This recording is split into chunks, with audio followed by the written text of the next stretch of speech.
नमस्कार दोस्तों, एक बार फिर से आपका स्वागत है आपके अपने यूट्यूब चैनल पर। जैसा कि आप लोगों को पता है कि हरियाणा पुलिस की वैकेंसियां आउट हो चुकी हैं, तो उसके बारे में हम डिस्कस करने वाले हैं।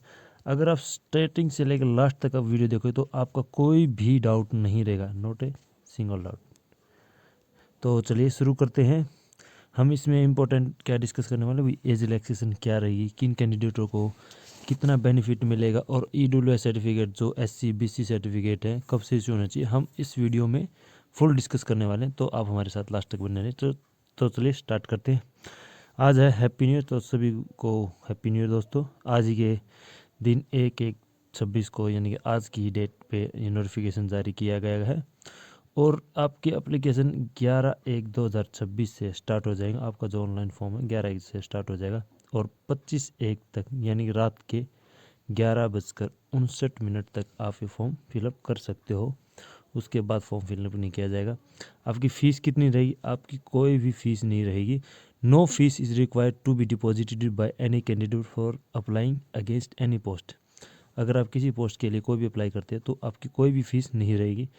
और जो सर्टिफिकेट से इंपॉर्टेंट बात है, important dates for BCA BCB EWS। जो BCB ए कैंडिडेट हैं, BCB के कैंडिडेट हैं और EWS के कैंडिडेट हैं, उनका सर्टिफिकेट 1/4/2025 के बाद का बना होना चाहिए। और क्लोजिंग जैसे मान लिया कि 25/1/2026 से, इससे पहले का आपका सर्टिफिकेट बना होना चाहिए। जब आप फॉर्म फिलअप करते हो, फॉर्म फिलअप करने से पहले आपका जो सर्टिफिकेट है वो इशू होना चाहिए। उस पर डेट जो है वो फॉर्म 25/1/2026 से पहले की डेट होनी चाहिए, तभी आप वैलिड होगे। अदरवाइज़ आपका फॉर्म का जो आपने जो कैटेगरी का जो रिजर्वेशन लिया है वो आपका कैंसिल माना जाएगा। अगर हम बात करें तो अगर DSC और OSC कैंडिडेट, DSC और OSC का कैंडिडेट का जो सर्टिफिकेट है वो 13/11/2024 के बाद का बना होना चाहिए और क्लोजिंग डेट से पहले का बना होना चाहिए। और जो eligibility certificate renewed issued for family member ex serviceman के ऊपर जो डिपेंड है, यानी जो हमारे सैनिक हैं उनके जो बच्चे हैं उनका जो सर्टिफिकेट है वो 12/1/2025 ऑन और बिफोर क्लोजिंग डेट रिन्यू होना चाहिए। अगर फिर भी आपको कोई डाउट होता है सर्टिफिकेट्स के बारे में तो आप हमें कमेंट कर सकते हैं, तो हम आपका अवश्य ज़रूर आपका रिप्लाई देंगे। और आपके जब एडमिट कार्ड डाउनलोड होंगे तो इसमें आपको नोटिस दिया जाएगा, एग्जामिनेशन भी आपका जल्दी ही जारी किया जाएगा। जो ये कैंडिडेट ये नोटिफिकेशन जो पहले कैंसिल किया गया था, जो 14/2024 को जब ये नोटिफिकेशन निकाला गया था हरियाणा पुलिस का, वही दोबारा निकाला गया फ्रेश। अगर किसी स्टूडेंट ने पहले फॉर्म फिलअप किया है तो उनको भी अब दोबारा फॉर्म फिलअप करना पड़ेगा। आप इस गलत फहमी मत रहना कि आपने फॉर्म भरना है या नहीं भरना। आपको दोबारा फ्रेश बिल्कुल नए तरीके से दोबारा फॉर्म भरना होगा, पूरा का पूरा फॉर्म। तो चलिए हम डिस्कस कर लेते हैं आपका क्या क्राइटेरिया रहेगा, कैसा क्या रहेगा। नीचे देखते हैं, आप ये देख सकते हो आपका ये ओरिजिनल सर्टिफिकेट है, ओरिजिनल नोटिफिकेशन है। पोस्टों की बात कर लेते हैं। आपका सिलेक्शन प्रोसेस कैसे रहेगा? आपकी टोटल 5500 पोस्ट रहेंगी, यानी पोस्ट वैकेंसी रहेंगी। और जिन्होंने ग्रुप CET, जो अब CET का जो एग्ज़ाम है था, जिन्होंने क्वालिफाई किया है वही इस फॉर्म को भर सकते हैं। आपको पता ही होगा, जो आपकी क्वालिफिकेशन अगर क्वालिफाई है तो उसमें क्वालिफाई लिखा होगा, आप ये अप्लाई कर सकते हैं। और 11/1/2025 से आप इस फॉर्म को भर सकते हैं। इनमें साफ साफ लिखा हुआ है नोट, आप देख सकते हैं note the candidate who applied in advertisement 14/2026 must apply fresh for this advertisement. जिन्होंने पहले अप्लाई किया था उनको दोबारा से फ्रेश अप्लाई करना है इस फॉर्म के लिए। अब वैकेंसी डिस्ट्रीब्यूशन देख लेते हैं। टोटल 5500 पोस्ट हैं। 4500 पोस्ट मेल कांस्टेबल की रहेंगी। इसमें कितनी? 4500 पोस्टें मेल कांस्टेबल के लिए, ठीक है।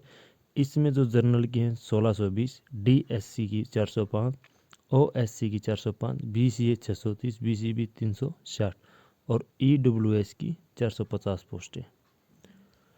और एक्स सर्विसमैन जर्नल की रहेंगी 315, ex serviceman DSC 45, ex serviceman OSC की 45, ex serviceman BCA 90, ex serviceman BCB 135। और जो 600 पोस्टें फीमेल कांस्टेबल की रहेंगी वो कैसी रहेंगी?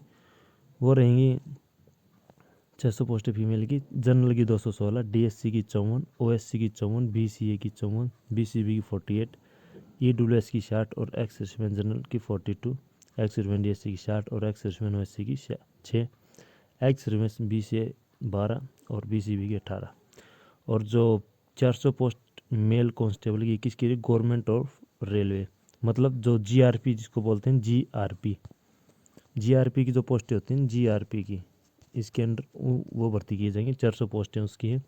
ये केवल मेल कैंडिडेट्स के लिए रहेंगी। 144 जनरल की, डीएससी 36, ओएससी की 36, बीसीए की 56, बीसीबी की 32, एक्स सर्विसमैन की 28, एक्स सर्विसमैन डीएससी की 4, एक्स ओएससी की 4, एक्स सर्विसमैन बीसीए की 8, एक्स सर्विसमैन बीसीबी की 12। इनकी जो जॉब लोकेशन रहेगी वो रेलवे स्टेशन पे रहेगी। 400 पोस्टें उनके लिए निकले। आपकी एसेंशियल क्वालिफिकेशन इन पोस्टों के लिए क्या रहेगी? आपके पास +2 यानी कि 12th आपने कंप्लीट की हुई। हिंदी संस्कृत आपकी 10th क्लास में आपने हिंदी या संस्कृत कोई भी एक subject. No extra weightage will be given to higher education. अगर आपके पास ग्रेजुएशन है या पोस्ट ग्रेजुएशन आपने कुछ भी कर रखा तो आपको कोई भी वेटेज नहीं मिलेगा। केवल एनसीसी के मार्क्स ही काउंट होंगे। वो आगे हम फर्दर इसको डिस्कस करने वाले हैं। आपका एज, आपका जो पे स्केल रहेगा 21,700 रुपये, यानी कि जो बेसिक पे आपकी रही 21,700। इसी के ऊपर आपका HRA DA वगैरह सब कुछ आपका इसी पोस्ट पे लगने वाला, इसी भत्ते पर लगने वाले 21,700 पर। अब नया साल है तो 1 तारीख से अब 8वां वेतन आयोग भी लगने वाला है, तो आपकी सैलरी लगभग डबल हो जाएगी। 21,700 का डबल कर लीजिए आप, कितना होगा? ये डबल होने वाली है, जो तो बहुत अच्छी बात है जो गवर्नमेंट जॉब्स के लिए तैयारी कर रहे हैं उन कैंडिडेट्स के लिए। 18 से 25 साल जो रही CET क्वालिफाइड कैंडिडेट 1/1/2026 के according the candidates who have applied earlier against, इसमें दोबारा भी बताई गई कि दोबारा उनको अप्लाई करना होगा जिन्होंने पहले फॉर्म फिलअप किया है।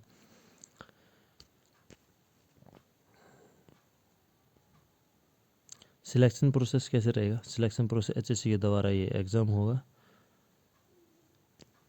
आपकी जो क्वालिफाइंग टेस्ट है आपको पता है, जो PMT सबसे पहले आपका क्वालिफाइंग टेस्ट है CET, इसको पास कर लिया। इसके बाद आपका PMT, जो भी कैंडिडेट इसके लिए बढ़ता PMT और PhD के लिए आप लोगों को बुलाया जाएगा। PMT यानी फिजिकल मेजरमेंट टेस्ट, PMT यानी फिजिकल मेजरमेंट टेस्ट। इसमें आपको 170 centimetre height general category mail और 83 सेंटीमीटर अनएक्सपेंडेड और 4 सेंटीमीटर का आपका कम से कम फुलाव होना चाहिए छाती का, और 168 सेंटीमीटर फॉर रिजर्व कैटेगरी के लिए 168 सेंटीमीटर हाइट मांगी गई है। 81 सेंटीमीटर इनकी चेस्ट और 4 सेंटीमीटर सेम इनका फुलाव होना चाहिए चेस्ट का, और फीमेल के लिए 158 सेंटीमीटर और 156 फॉर रिजर्व कैटेगरी। इसके बाद जो भी इनमें जो PhD और PMT में पास, उसका 10 गुना, कितना गुना? 10 गुना कैंडिडेट्स को आगे टेस्ट के लिए बुलाया जाएगा। यानी 5500 पोस्टें हैं तो 55,000 के करीब इसमें जो क्वालिफाई है 55,000 के करीब, उसके बेस पे ही आपकी जो फाइनल मेरिट लगेगी उसके अकॉर्डिंग ही लगेगी। और उसके बाद जो आपका मेल कैंडिडेट्स की 2.5 किलोमीटर जो रेस होगी वो 12 मिनट में क्लियर करनी होगी। फीमेल को 1 किलोमीटर 6 मिनट। आप अभी से अपनी तैयारी रखें। फिजिकल बहुत से कैंडिडेट सोचते हैं कि बाद में कर लेंगे, लेकिन बाद में कुछ नहीं होता दोस्तों। आप अपनी तैयारी साथ के साथ रखें। एक्स सर्विसमैन 1 किलोमीटर 5 मिनट, वो तो इजीली कर लेंगे क्योंकि पहले से उनका फिजिकल बहुत अच्छा होता है। आपके जो पैरों में एक पैर होंगे, उसके पैरों में एक चिप लगेगी और हाथ में भी एक चिप लगेगी, उसके अकॉर्डिंग ही आपका मॉनिटर किया जाएगा फिजिकल का जो स्टैंडर्ड है, उसी के अकॉर्डिंग आपका टाइम निकल के आएगा। जो क्वालिफाई होगा उसके बेस पर आपकी जो फाइनल लिस्ट लगेगी। इसके बाद आपके सिलेबस की बात कर लेते हैं। 97% वेटेज रहेगा। जो रिटन टेस्ट होगा, रिटन वो आपका 97% रहेगा। उसमें 97% यानी कि एक क्वेश्चन 0.97 का रहेगा। आपका कोई नेगेटिव मार्किंग नहीं, कैसे भी। अब बात कर लेते हैं qualifying for being considered for selection against post general category. एक कैंडिडेट है, कम से कम आपके 50% मार्क्स होने चाहिए नॉलेज टेस्ट में। In case of reserve category the candidate shell receive concession of 10% यानी 40% उनका होना चाहिए। रिजर्व कैटेगरी 40% मिनिमम मार्क्स होने चाहिए। एनसीसी के आपको 3 3 मार्क्स मिलेंगे। ABC, ए सर्टिफिकेट का 1 नंबर, बी सर्टिफिकेट का 2 नंबर अगर सी सर्टिफिकेट आपको 3 मार्क्स इसके मिलेंगे, तब टोटल मार्क्स 100 में से आ जाएंगे। जो पहले जो आपको कंसेशन दिया जाता था भाई किसी के घर में नौकरी नहीं तो 5 नंबर दे दिए, अब ऐसा कुछ भी नहीं है, आपके फ्रेश होगा। इसमें 10% क्वेश्चन जो रिलेट करेंगे वो कंप्यूटर बेस होंगे और 20% रिलेट टू हरियाणा जीके से 20% क्वेश्चन आएंगे आपका जो भी एग्ज़ाम रहेगा। रिजर्वेशन की हमने पहले ही बात बता दी। अगर फिर भी आपको कोई भी डाउट रहता है इसके रिगार्डिंग किसी भी तरह, तो आप हमें कमेंट कर सकते हैं। आशा करता हूँ दी गई जानकारी आपको अच्छी लगी तो आप हमारे चैनल के साथ जुड़े ऐसी अपडेट्स के लिए। जय हिंद, जय भारत दोस्तों।